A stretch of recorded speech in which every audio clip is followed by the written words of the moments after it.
আসসালামু আলাইকুম রহমতুল্লাহ। প্রিয় বন্ধুরা, আসুন আমরা জেনে নেই কি কারণে আমরা পথভ্রষ্ট হয়ে যেতে পারি।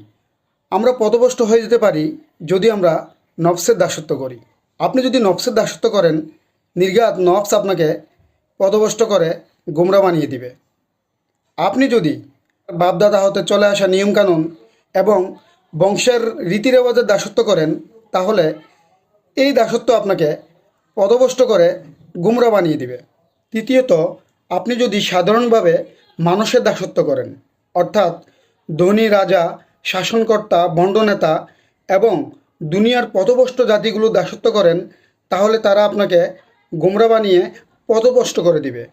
তো বন্ধুরা, আসুন আমরা সিরাতুল মুস্তাকিমের পথের উপর টিকে থাকতে হলে এই তিনটি দাসত্বকে আমাদের জীবন থেকে আমরা পরিহার করে চলি।